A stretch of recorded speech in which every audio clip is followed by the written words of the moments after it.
Here we are, the penultimate Federalist paper. And in this one, we're really looking at how Hamilton didn't oppose liberty, he just opposed the wrong method of protecting it.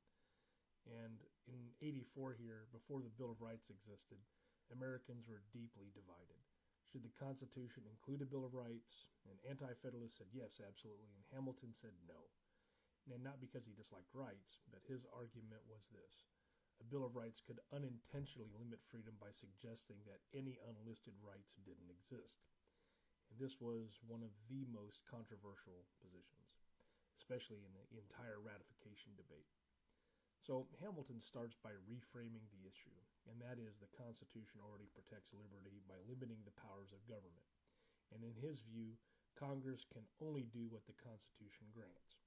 Anything not granted is automatically denied. So enumerating rights might imply the government has more power than it actually does. So he believed that the safest path was a government of limited powers, not a government defined by a list of prohibited actions. And his core claim, his main claim was a Bill of Rights was unnecessary in a constitution that already limits what the government can do. And it could even be dangerous. And here was his fear was rather simple, but profound. If you write down certain rights, future leaders might argue that unlisted rights don't exist. And this concern directly foreshadows what later became the Ninth Amendment. So let's talk about, Hamilton really kind of explains his argument historically. Bill of Rights were designed to restrain kings.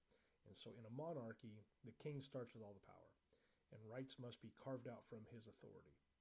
But in the Constitution, he argues that the people hold the power, the government receives only what is granted, rights exist naturally, not by royal permission, and a Bill of Rights, according to Hamilton, was designed for a very different political world. And he gives one of his most famous warnings. If you list some rights in writing, it may imply the government controls all the others. So, for example, if the Constitution says freedom of the press shall not be restricted, people might assume the government may restrict other freedoms because they're not listed. And Hamilton believed this could be twisted into an argument against liberty. This fear is precisely why James Madison later wrote the Ninth Amendment. Now, Hamilton does point to real, concrete protections like habeas corpus, trial by jury in criminal cases, no ex post facto laws, no bills of attainder, no titles of nobility, no religious tests for office, things that I all mentioned in the previous essay. But he does argue that the Constitution provides more actual safeguards than critics of the Constitution will admit. And these protections flow from the structure of the Constitution, not from lists within it. So Hamilton believed the real protection of liberty included the separation of powers and checks and balances and the frequent elections and Republican representation. And he says that these are far stronger than parchment barriers, which is his words. The rights don't survive because they're written down. Rights survive because power is controlled. So let's look at Hamilton's reasons why. It's tightened down his logic.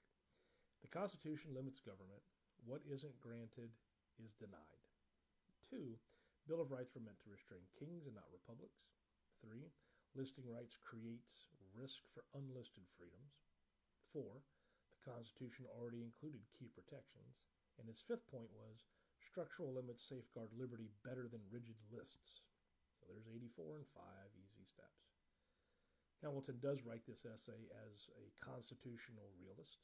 He isn't rejecting rights, but he is rejecting a rigid document that may unintentionally shrink the space for liberty.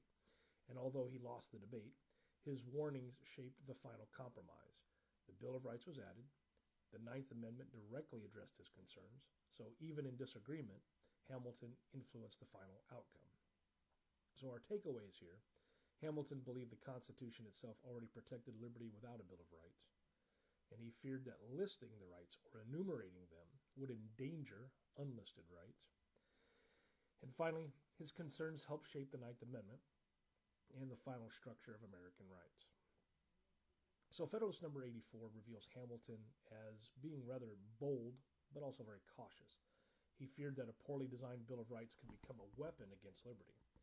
But he also believed deeply in the people's ability to defend their freedoms through constitutional structure, but also through public vigilance and institutional checks.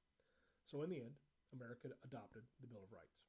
But it also incorporated Hamilton's warnings into the Ninth Amendment, ensuring that rights extended far beyond what is written on the page.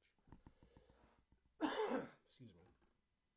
So, if this one helped clarify Hamilton's intention and a surprising argument against the Bill of Rights, hang around. If you've been here for the whole time, number 85 is next, and that's the final essay in the series. Thanks for watching.